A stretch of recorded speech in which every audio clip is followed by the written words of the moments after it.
সবাই কেমন আছো? আমি আবারও চলে এসেছি বঙ্গবেরি তরফ থেকে। তো আজকে ছিল ছট পুজোর তৃতীয় দিন। আজকে মূল যে পুজোটা সেটা আজকে হবে। তো তার জন্য সকাল থেকে প্রস্তুতি পর্ব চলছে। ছট পুজোর যে মূল আকর্ষণ ঠেকুয়া, সেটাই এখানে তৈরি করা হচ্ছে।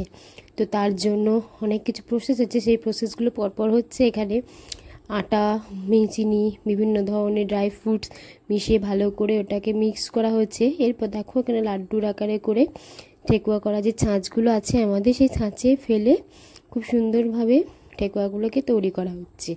এরপর তেলটা গরম হয়ে গেলে সেই ঠেকুয়াগুলোকে ছাঁচে, যে ছাঁচটা করা ছিল সেটা তেলের মধ্যে ফেলে দেওয়া হচ্ছে। এবং দেখো খুব সুন্দরভাবে এগুলো ভাজা হয়ে গেছে। তো এরপর এগুলো তুলে নেওয়া হলো। আর এখানে অনেক করতে হয়, তো সেজন্য আমরা সেদিন ভোর 5টার সময় উঠে এগুলো করতে লেগেছিলাম। আর দেখো ঘড়িতে 9টা বেরিয়ে গেছে, তাও আমাদের কিন্তু কাজ এখনও শেষ হয়নি। তার পাশাপাশি একটা চালের নাড়ু হয়, সেটাও এখানে করা চলছে। তো এটা হয়ে গেলেই মোটামুটি কাজ খুব কমপ্লিট হয়ে যাবে। তো এর পাশাপাশি আমি একটু স্নান ধান করে পুজোটা করে নিচ্ছি ততক্ষণ বাড়ির। তো পুজো করা হয়ে গেছে আমার। এরপর দেখো আবার এখানে সবাই মিলে হাত মিলিয়ে চালের নাড়ু যেটা পাকাচ্ছিলাম, সবাই মিলে এখানে আছি দেখো। আর এখানে অনেক পরিমাণে করতে হয়, তো অনেকজনই লাগে, না হলে কাজটা সম্পূর্ণ হয় না। আর এদিকে আমি ডালাগুলো খুব সাজিয়ে নিয়েছি, সুপের মধ্যে সব কিছু সাজিয়ে নিচ্ছি, তেল ভালো করে দিয়ে, সিঁদুর টিঁদুর দিয়ে, তারপর ফলগুলো একে একে ভালো করে সিঁদুর কেটে দেওয়া হচ্ছে এখানে। এবার সমস্ত কিছু আমিও সাজিয়ে নিচ্ছি, পরপর লাগিয়ে দিচ্ছি এইগুলোকে। এবার দেখো ডালাটা আমাদের সাজানো কমপ্লিট হয়ে গেছে। আর বেশি দিন নয়, বিকালে যেতে হবে আমাদের, কিন্তু আগে থেকে দুপুরবেলায় সব গুছিয়ে নিয়েছিলাম। এরপরে চলে এলো আমাদের ঘাটে যাওয়ার পালা। তো সেই জন্য আমি রেডি হয়ে গেছি, তোমরা দেখতেই পাচ্ছ।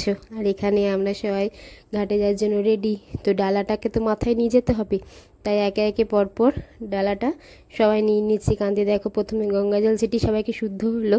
স্নান করা হয়ে গেছে সবার, তাও গঙ্গা জল না দিলে কি শুদ্ধ হয়? তো এই জন্য গঙ্গা জল ছিটিয়ে ভালো করে ডালাগুলোকে মাথার উপর দিয়ে দেখো একে একে সবাই এখানে যাচ্ছি।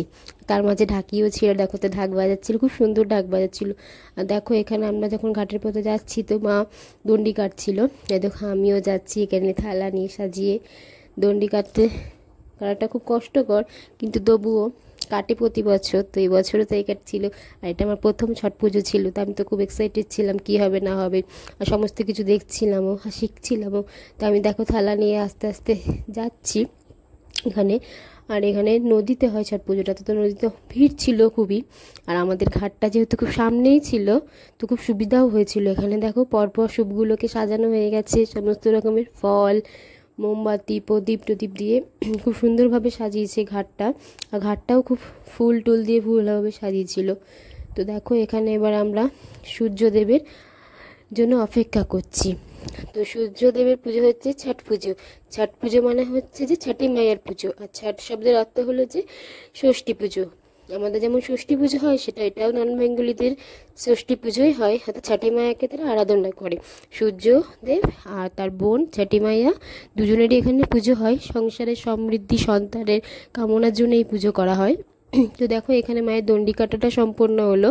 তো এখানে দুজন দাঁড়িয়ে গেছে, মা আর মাসি দুজন দাঁড়িয়ে গেছে জলের মধ্যে। তো আমি তাদেরকে ফুল, পান, সুপারি এগুলো দিচ্ছি হাতে অর্ঘ্য দেওয়ার জন্য।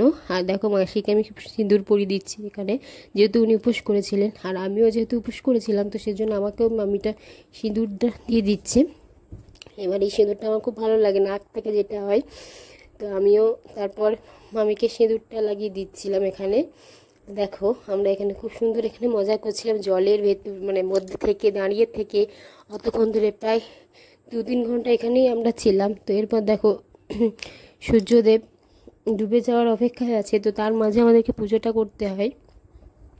তো এখানে দাঁড়িয়ে আছে, তো আমরা এখানে জল, দুধ, সূর্যদেবকে সব অর্ঘ্য দিচ্ছিলাম সবাই মিলে। এখানে ঘাটে খুব ভিড় হয়েছিল। এই দেখো এটা স্যুপটাকে নিয়ে ঘুরতে হয় জলের মধ্যে। তো একে একে স্যুপ, যেসব ফলগুলো ছিল, নারকেল, সেগুলোকে হাতের মধ্যে নিয়ে জলের মধ্যে ঘুরতে হয়। তো দেখো সূর্যদেবকে কি সুন্দর লাগছে না? এবার সূর্যদেবের ডুবে যাওয়ার পালা। তো তাই তাড়াতাড়ি পুজোটা আমরা সম্পন্ন করছিলাম। এই দেখো মাঝে আমিও সূর্যদেবকে অর্ঘ্য দিচ্ছিলাম। তো এখানে এবার আমাদের অর্ঘ্য দেওয়া হয়ে গেছে, এবার বাড়ি যাওয়ার পালা আমাদের। তো দেখো আমি আবার বর একসাথে চলে এলাম বাড়ির দিকে। এরপরে উপোস করেছি, মা তাকে ভালো করে পা দিয়ে দিচ্ছি। আজকে